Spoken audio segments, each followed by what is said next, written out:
Welcome to Sunspots, where we explore the many ways that the Holy Spirit is working in the people, places, ministries, and missions on the surface of the sun. That is, the Synod of the Sun. I'm Valerie Young, your Synod leader. My prayer is that you find inspiration, community, and connection in the Sun. A little while back, I had the pleasure of Zooming with the Reverend Lynn Hargrove. Lynn is the General Presbyter and Stated Clerk for Administrative Process for the Presbytery of New Covenant. Lynn has a rich history with and respect for the people of Southeast Texas, and it shows. Being on the Gulf of Mexico means that there are natural disasters aplenty.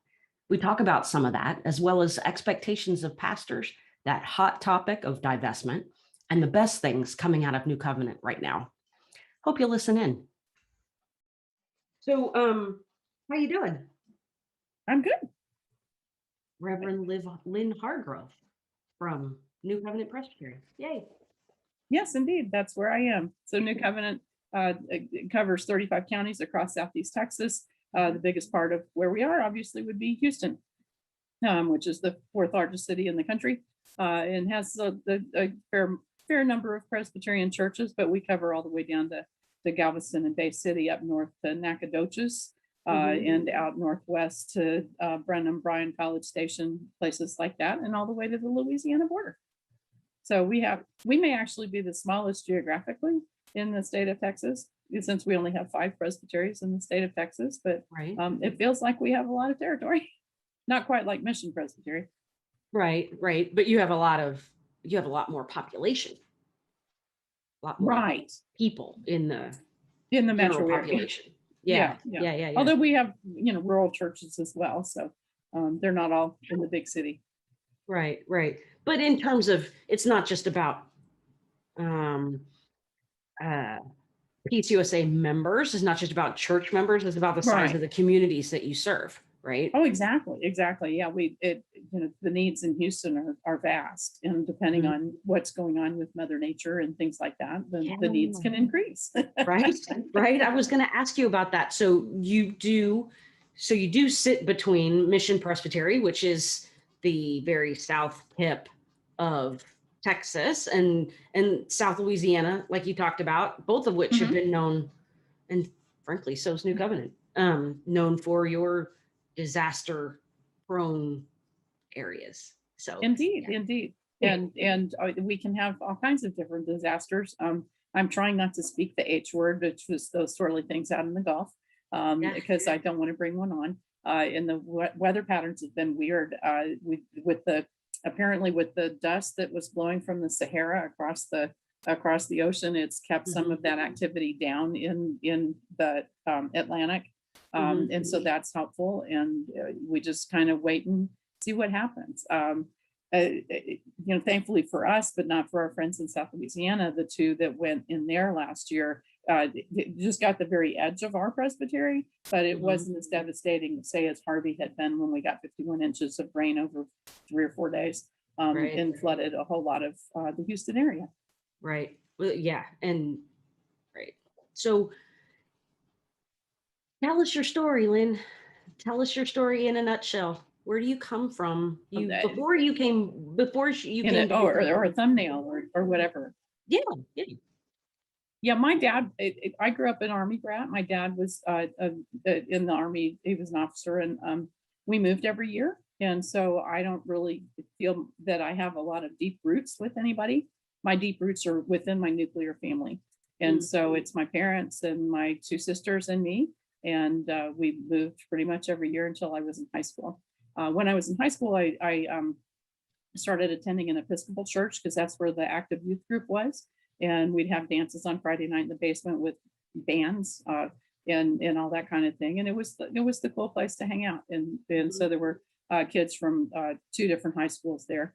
And that was really where I found my roots. And it was while I was sitting outside that school one day, as I was learning to drive, I heard a voice saying, "Well, you could be a minister." And I thought, what? I didn't see any women ministers in the Episcopal church. I hadn't really seen any at all. And so I kind of ran away from that for a long time, and finally went to seminary after 2 children, and years of marriage, and was ordained almost 20 years ago. Oh, wow. Yeah. So I've always wondered about that. Is that what call sounded like to you? Was like a literal, you could be a minister? I've just always wondered what that's like for, I'm sure it's different for, every person that hears that call. But as one Yeah, who's really heard it, is that, yeah, I think it probably is. And I actually didn't remember that story until after I started doing seminary classes again. So Austin Seminary had an extension program here in Houston. So I could do half my degree here by taking 2 classes on a Thursday night. And so that took 3.5 years. And then they wanted us to start commuting back and forth to Austin. So that took another 2 years. So it took me 5.5 years to get through seminary, which was fine because it was nice to be able to be here at home. Especially when my kids, my son in particular was little. I started commuting when he was in 1st grade, and but I have this habit of dropping in and dropping out in weird times. And so I've done 3.5 years here in Houston. So when I started at Austin, it was in January. And when I finished classes 2 years later, it was in November. And so I didn't really necessarily, I felt like I was a double commuter because I'd not only commuted from Houston to Austin, but my parents lived in Austin, so I didn't live on campus.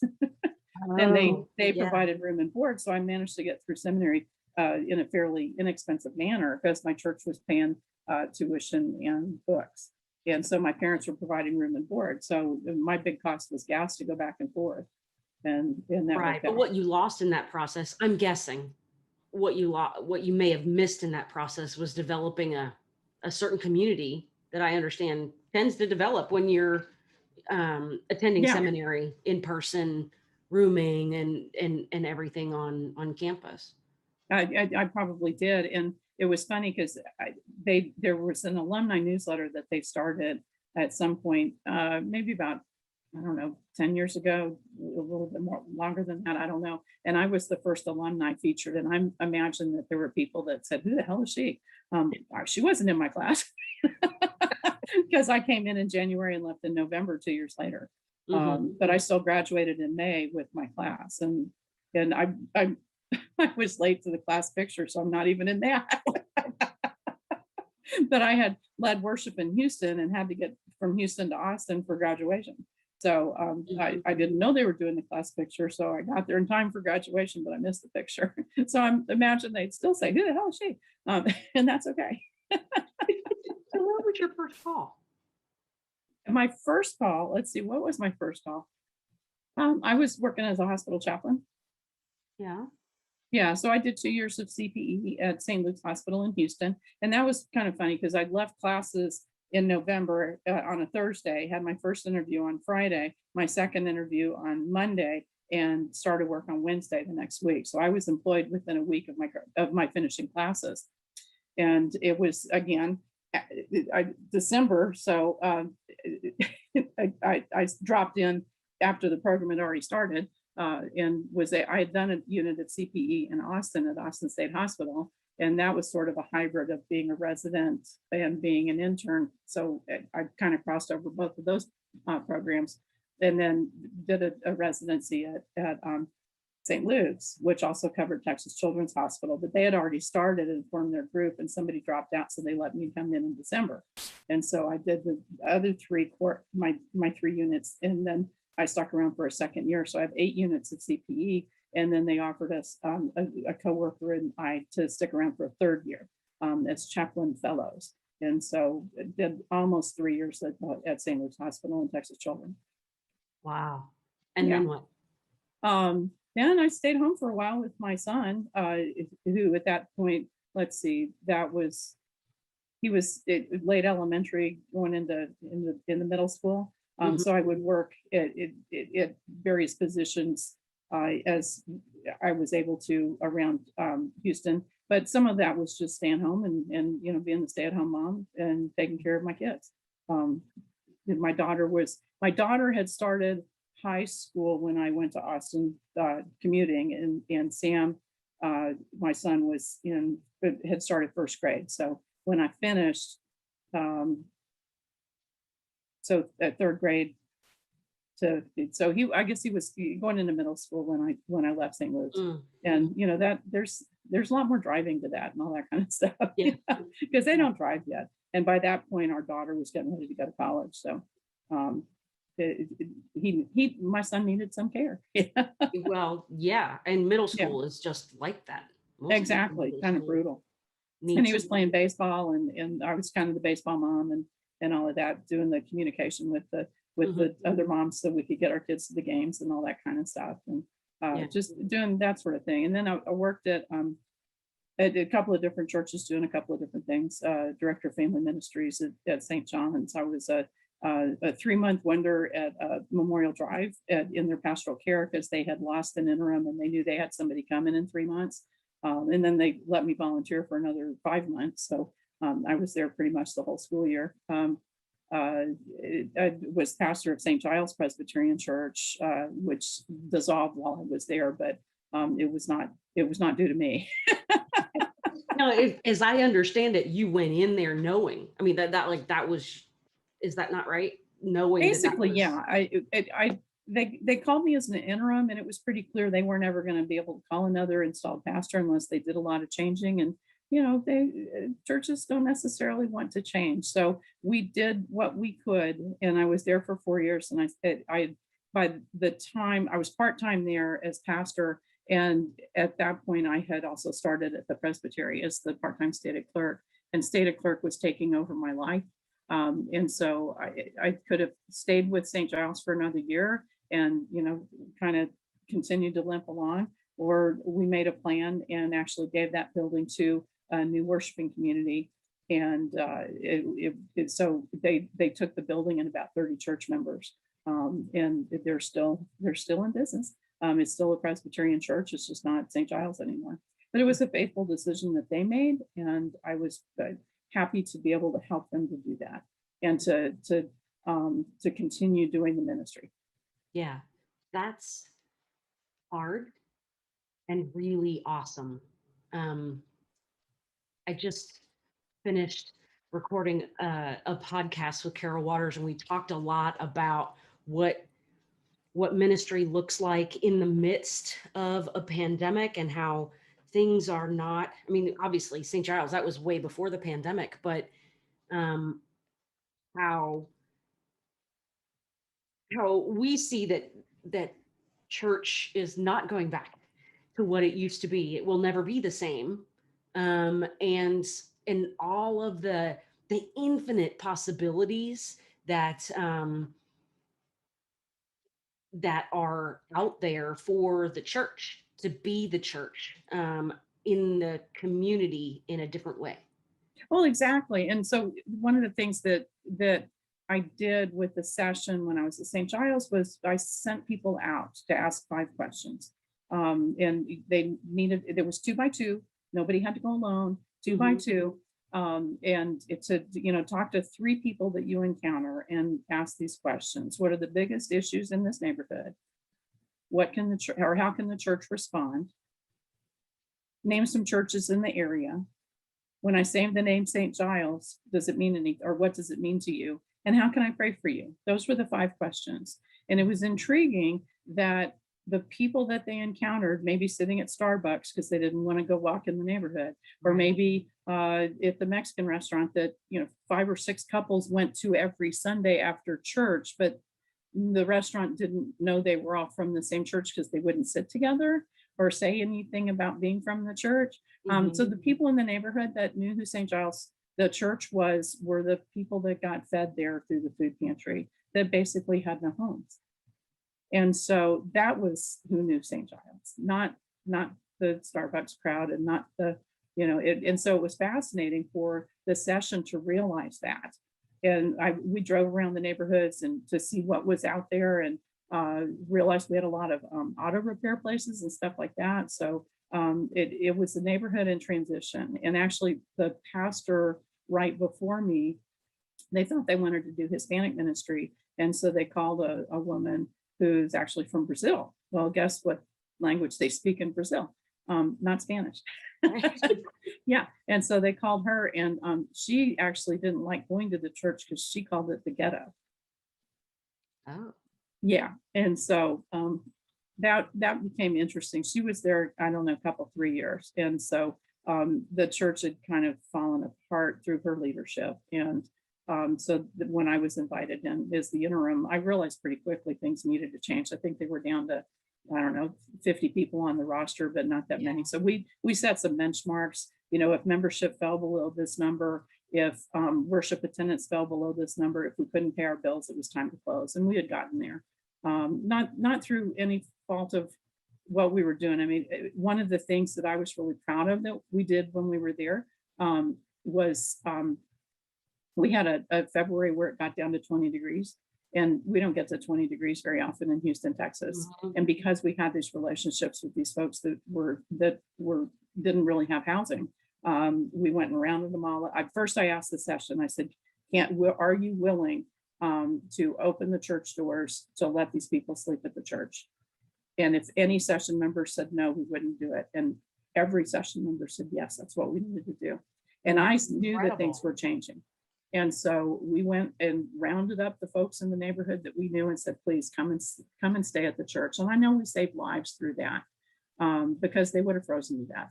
Yeah. Yeah, one of the guys was a short order cook in a previous life. And so he and I went to the grocery store. We provided 3 meals a day for folks. And my session elders, I stayed the first night. I asked my session elders who would be willing to stay in the building with them at night. And I had a couple that did that.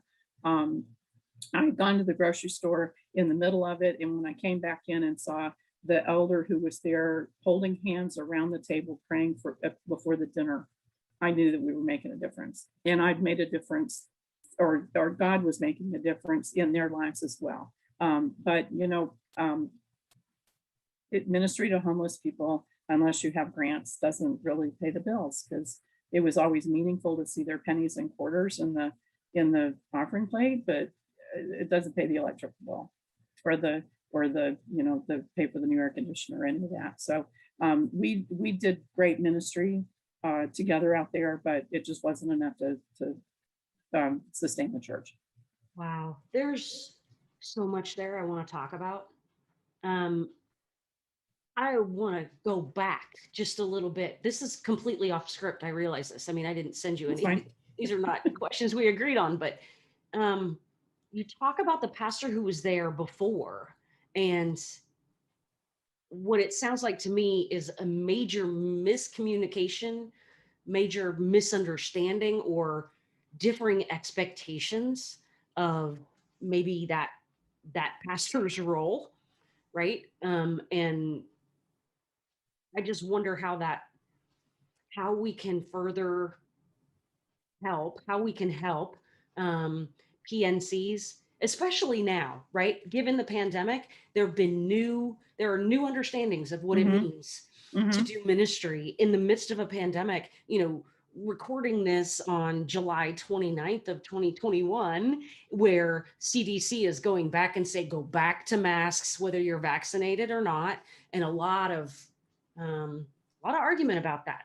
No, of Um, course, especially here in the state of Texas. so I'm wondering now, even more now, just realizing that expectations have always been, I think, in some form or fashion, always been an issue of search committees, right?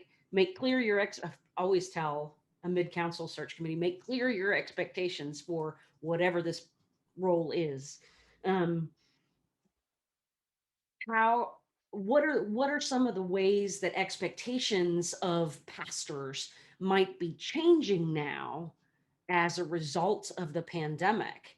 And how do we help not only the PNC, how do we help committees on ministry, Mm-hmm. um, work with those pastor nominating committees to make clear those expectations? And how do we help to prepare the candidates for what those expectations might be, or become more aware?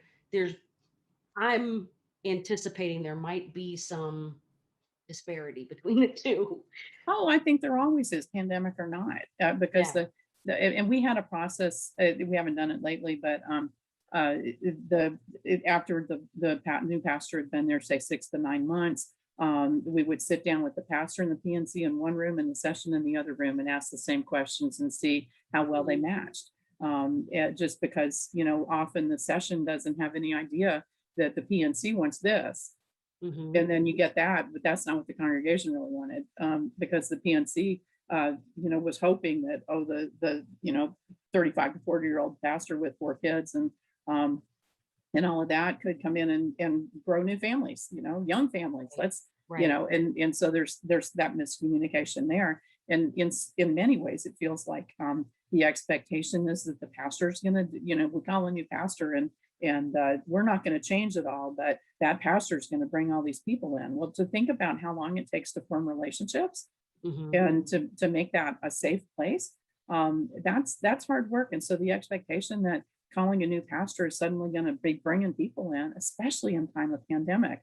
Although I am hearing from some of our congregations that they've had inquiries from people from out of town, out of state that have been part of the online community that want to become part of the church.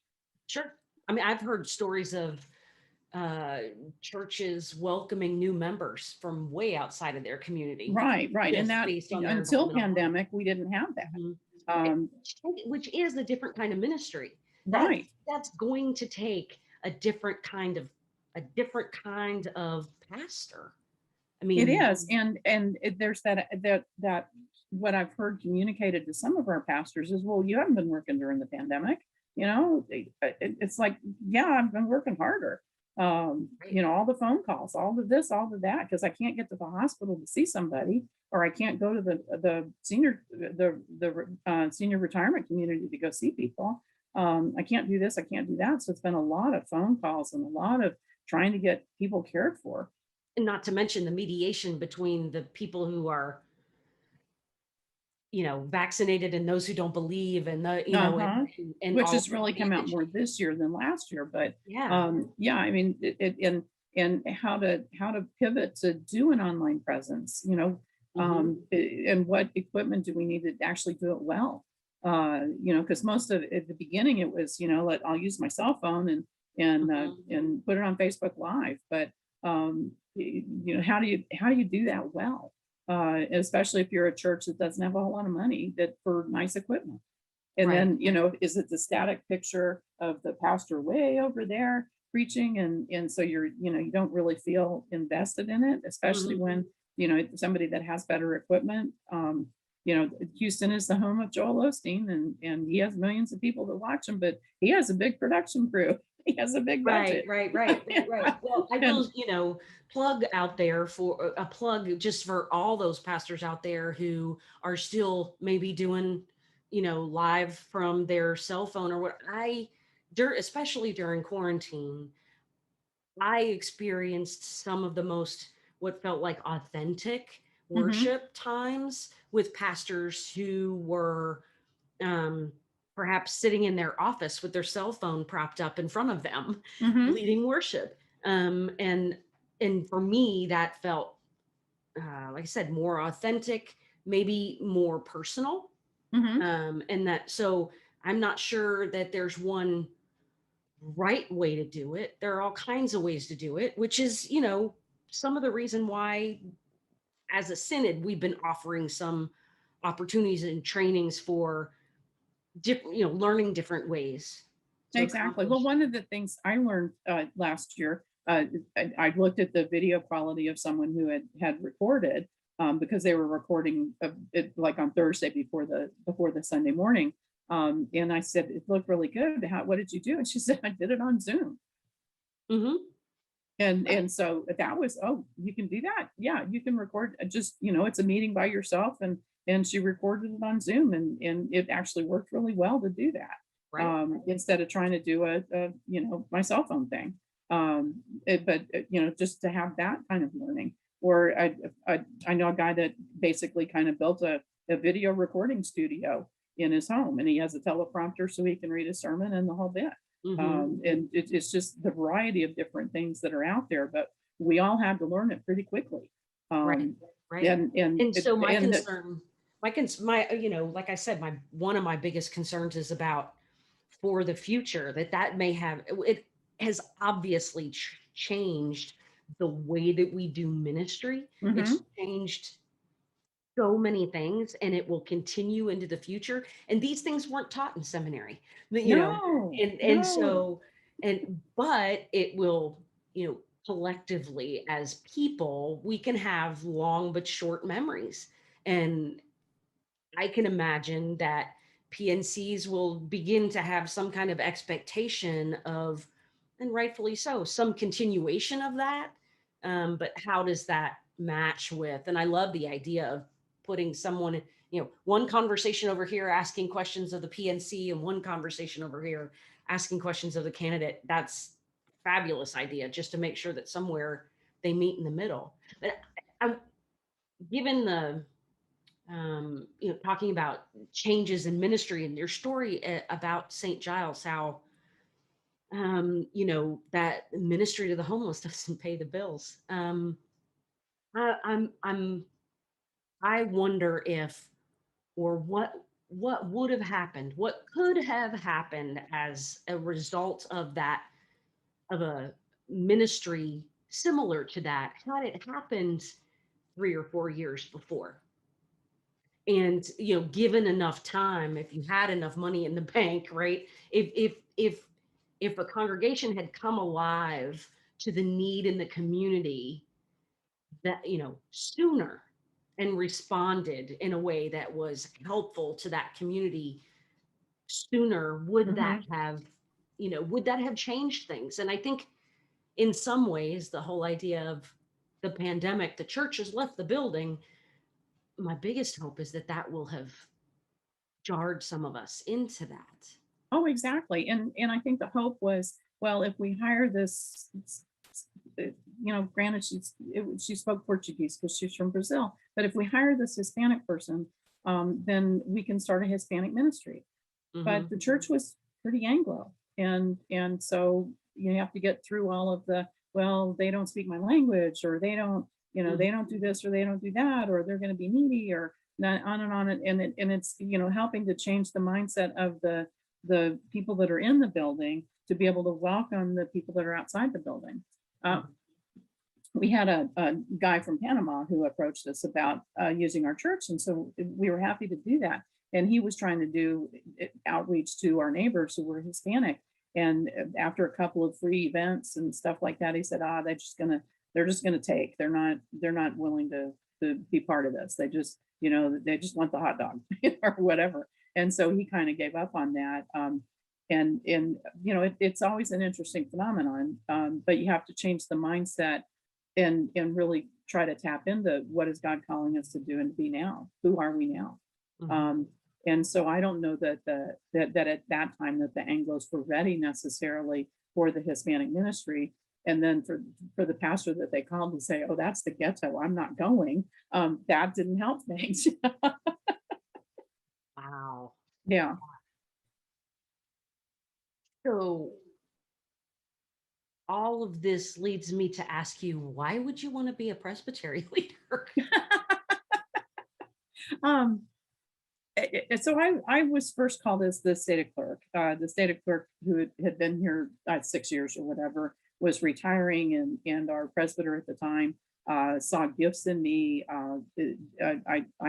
I could take minutes during a meeting and participate in the meeting at the same time, and he saw some leadership skills in me, and so he asked me to take on this, or to consider the stated clerk position. So I was half-time pastor at St. Giles and came onto the presbytery staff basically as half-time, but the needs started getting bigger and bigger and bigger. And it morphed into a more full job. And then when he retired, in 2016, we weren't quite sure what to do. They didn't call an interim. We knew that our associate general presbyter was going to leave in 2017. And we also recognized that our budget was short. And so we couldn't really bring somebody in at the salary that the presbyter was making at that time. And so I basically, uh, sort of without the title, became sort of the go-to person as the Hmm. stated clerk, and we just didn't have a presbyter for a while. And it took a while to kind of figure out, okay, so what are we going to do? Because we felt like if we invested money at the top in a separate person, we were going to have to cut the bottom. And it wasn't fair to cut the bottom of people that had been here for a long, long time. Let's cut at the top. And so they ended up combining the position as presbyter and stated clerk. So I have this really long title.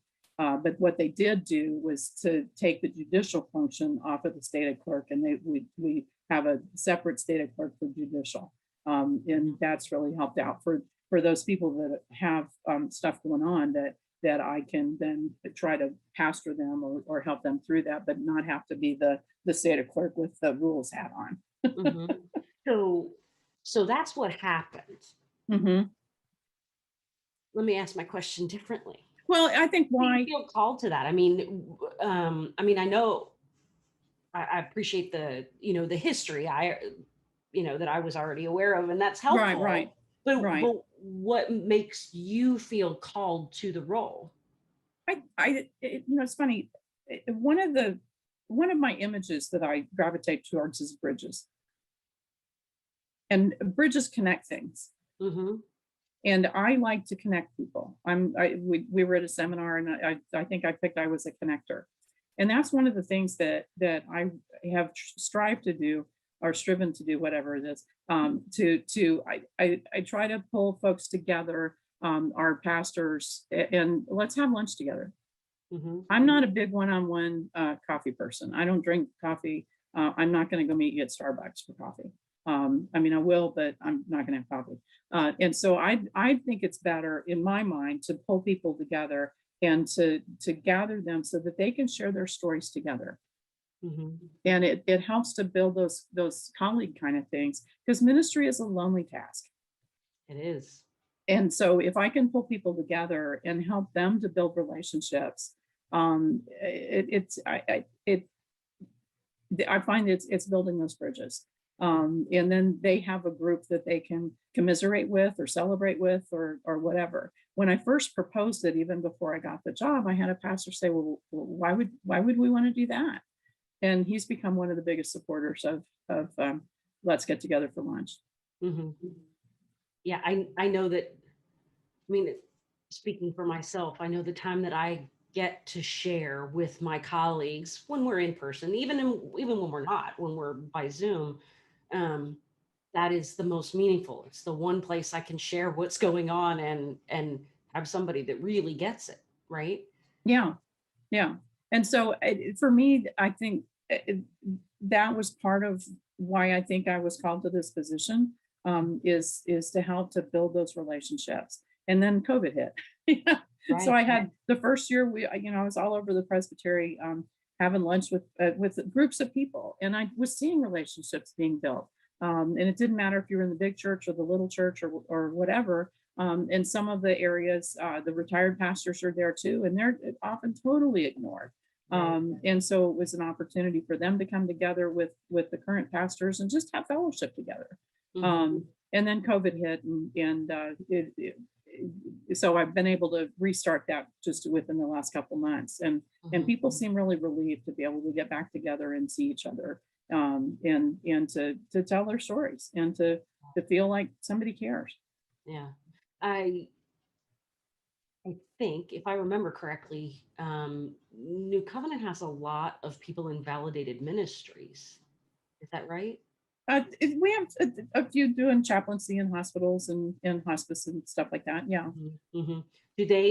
Do they have their own? I mean, are you able to connect them as well? I haven't put a lot of effort there, because typically if they're on a hospital staff, they have a group of colleagues and Yeah. that sort of thing. And that's something I probably should do, but they all work such different schedules and all of that. And some of them, particularly in hospice right now, are just so overwhelmed Oh, yeah. with what's going on. To add another meeting or to add another Mhm. thing, Sure. it's just too much. Yeah. Yeah. But it's an area that I probably I've just could always take been on. curious. I've just always been curious about validated ministries and how. Yeah. Yes, I understand chaplains and having a different, like, sort of their own community.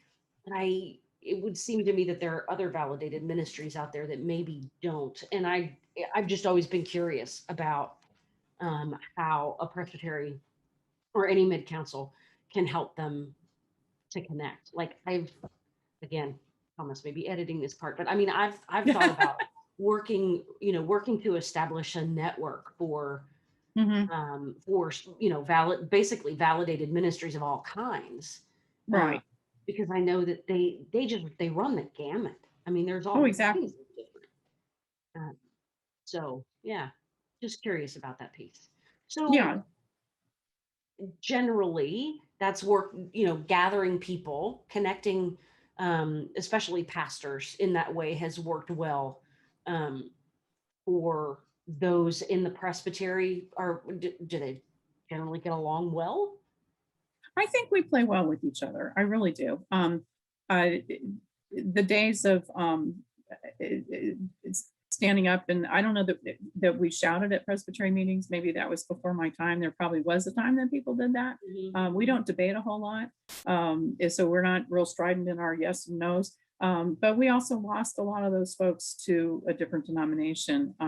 The ones that were kind of combative is probably not the right word, but it felt that way. Well, it's sort of a different, I don't want to say belief system, but a different Mindset, maybe. Yeah. So Probably. and so they were typically the ones that would push back and that sort of thing, or not be in favor of something because of whatever. And and they didn't necessarily play well, and they were our larger churches. And so when the group of 9 elders from such and such church walked in together and sat down together and didn't want to meet other people and would sit at lunch together, and there just was that difference. We could feel it. And so in many ways, though I grieve that we lost about half of our presbytery in numbers, I hope that they're happy where they are. I've heard varying things about how well those churches are doing, and this many years later, there's a part of me that says, I might reach out and say, hey, how are things going in that other denomination? And there's a part of me that says, yeah, I don't really want to know. I really don't. I mean, it was an ugly, painful time, and I was personally hurt through it. So Sure. it's hard to sometimes be my nice and charming self. I mean, it's true. Those things are difficult. So Yeah. I hope you've been enjoying this episode of Sunspots, a region of the Presbyterian Church USA. We are Presbyterians in Arkansas, Louisiana, Oklahoma, and Texas, with dynamic and hopeful ministry happening in the name of Jesus Christ.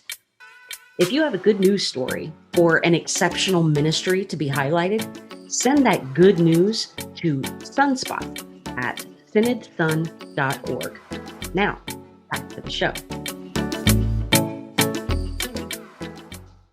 What are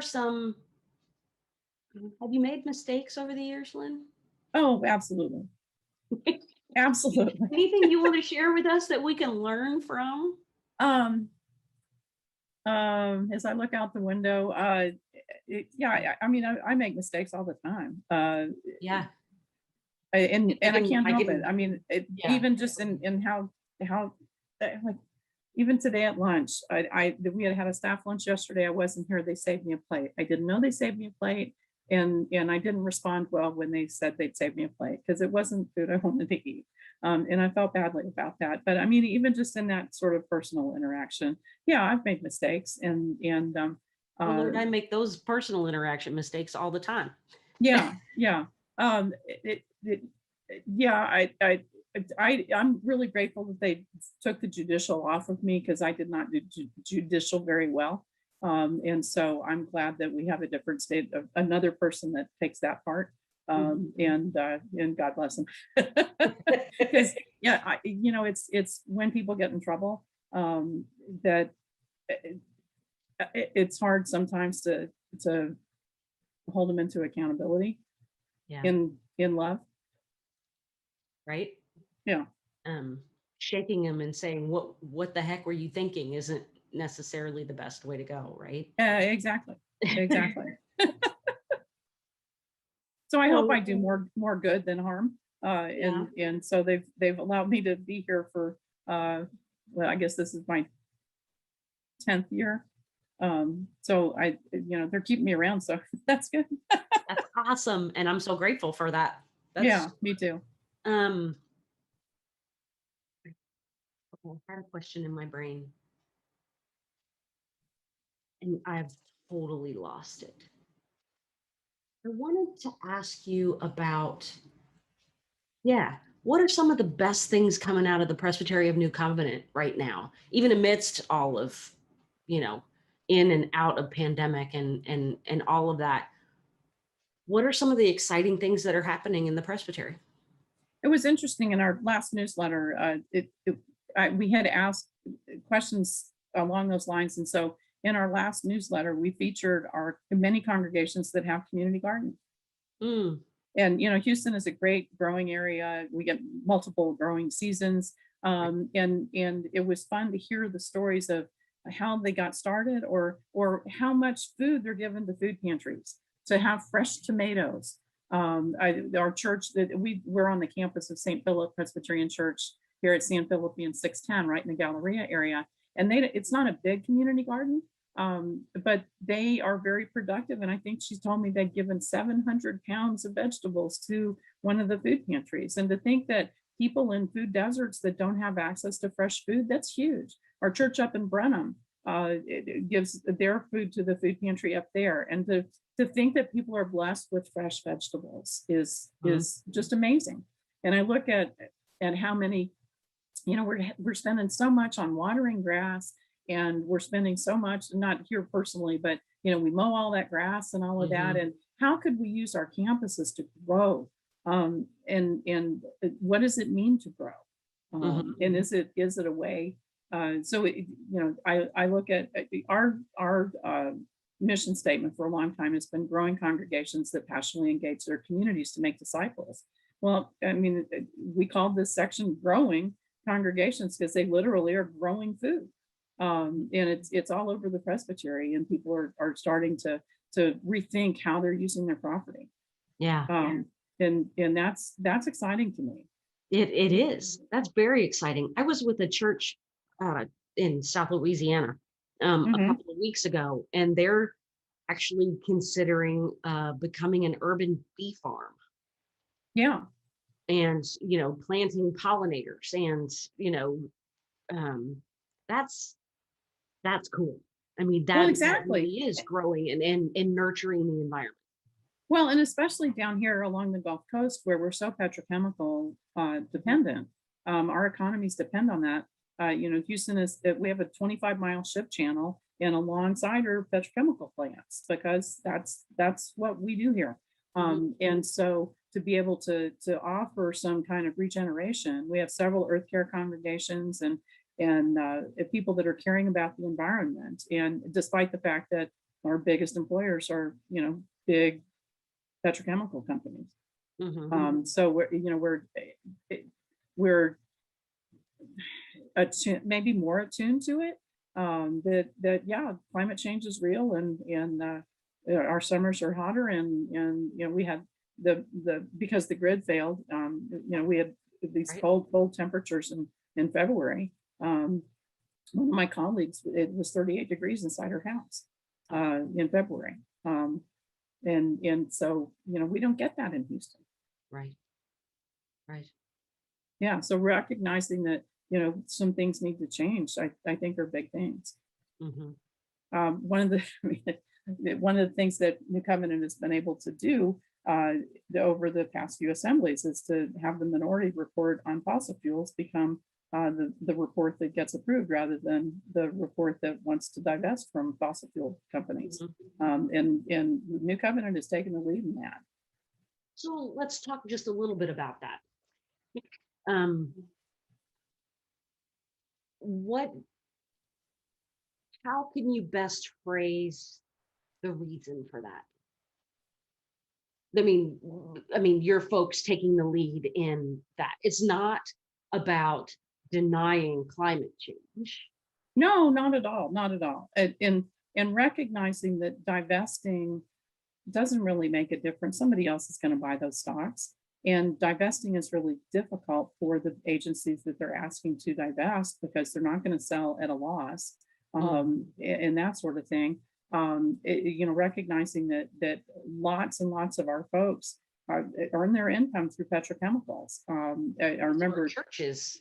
Yeah, exactly. And so we can't devaluate their contributions, but we can still be mindful that climate change is real and we've got to change some things. And so that's part of what I think part of the influence that the Presbyterian Church has had on companies down here is that they're starting to do renewables and other forms of energy rather than just pulling stuff out of the ground. And if we're not at the table to have those kind of conversations, then maybe they wouldn't be doing that. I mean, we just learned that Exxon knew this years ago and has been covering it up. But the divestment question is always difficult. And I was having lunch with Rick Young from the Texas Presbyterian Foundation a couple of weeks ago, and he was talking about, sometimes you have to get way, way, way down in that company's portfolio or to see what other companies they own to find, oh yeah, they're petrochemical too, but you didn't know it. And so they're not on the list to divest from. But the divestment question for me is not if people are making money that way, I'm okay with that. But I want personal responsibility. And so in my mind, our churches, our members need to be taking personal actions that are going to make a difference. And well, in at least for me anyway, personal actions from individuals and congregations, but also advocacy from them. I think the answers are in advocacy, not in just taking our money and walking away. Exactly. That doesn't do anything except, like you said, add to the pockets of other people.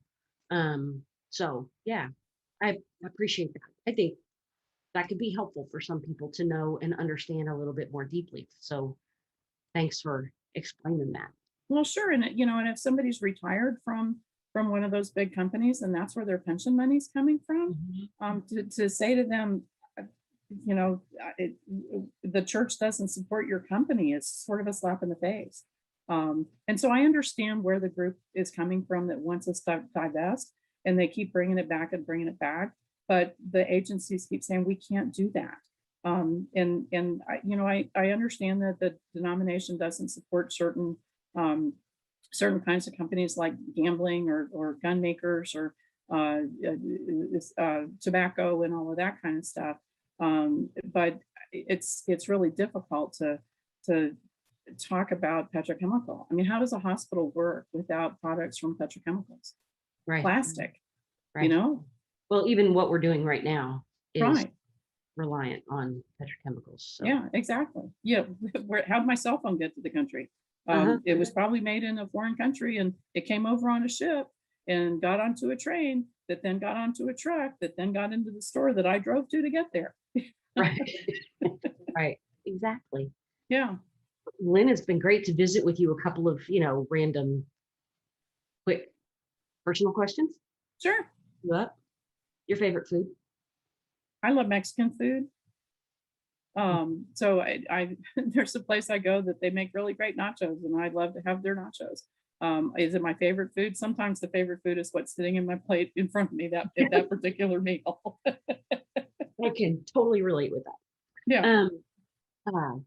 Favorite song, or maybe genre. Let's put that genre of music. Let's start there. I'm pretty open. And so I don't know that I have a particular favorite song. I like to listen to jazz. I like to listen to rock. I like to listen to gospel. I like to listen to rhythm and blues, soul music. I mean, I kind of cross the gamut. Certainly some church music in there too, to say music. But I like music. I was steal a question from Charlie Smith from Indian Nations Presbytery. Your dashboard pounding tune. I've gotten to where I listen to NPR in the car. And so I, I don't watch a lot of news at home. And so I'm in my 15 or 20 minutes, I'm catching up on NPR. And so I don't know if I have a dashboard pounding tune. I have songs that I sing along with, and maybe that's different. But they can be old songs or new songs. But I've gotten to where I'm not listening to music in the car anymore. Or if I do, it's just like a 10-minute, 15-minute drive. So I don't know if I have a dashboard pounding tune. Yeah. I think more often than not, I mean, I watch a lot of news at home, but more often than not, if I'm in the car, I'm listening to something like Forensic Files. Yeah. So you do podcasts, I do NPR. And it's funny because during the evening when we're together, my husband controls the remote control, and we watch a lot of sports because he loves the Astros and he loves the Rockets, and guess who's on almost every night. Well, that explains why you're such a fan. Okay. Yeah, exactly. And so that becomes difficult in some ways. So I get to watch what I want to watch after he goes to bed. So what are you reading right now? Facebook and Twitter. Okay. Yeah, I just bought the new Clint Smith book, but I haven't read it yet. And I would have to look up what it's about. I'm not a big reader. I tend to listen more or watch. Like I'll watch 60 Minutes or Frontline or things like that, and that's kind of where I get my information. I haven't been a big reader since seminary, probably. I was just going to say I don't think I've ever met a pastor who's used those words. I'm not a big reader. I can relate to that. So yeah, I mean, I used to own a lot of books, and when we moved, I gave a whole bunch of them away, and I'm not buying a lot of books right now. So that's the last book I bought about 6 weeks ago. It's sitting on my dining room table. Yeah. And last question. I think I already know the answer to this one, but I'm going to ask it anyway. Your favorite beverage, adult or otherwise? Oh, my favorite beverage. I drink water during the day, and it's water, even though it kind of looks dark. Red glass, come on. Yeah, exactly. We drink a lot of wine, and tequila is my other go-to. Oh, there you go. Yeah. So okay. I drink water and a margarita. Which one?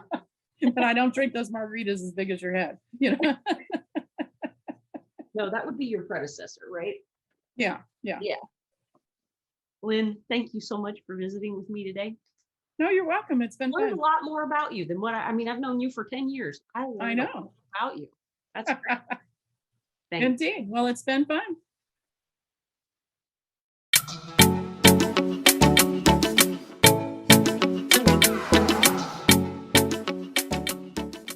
In the Synod of the Sun, we believe when we work together across boundaries, we make visible the good news and find wholeness as the body of Christ.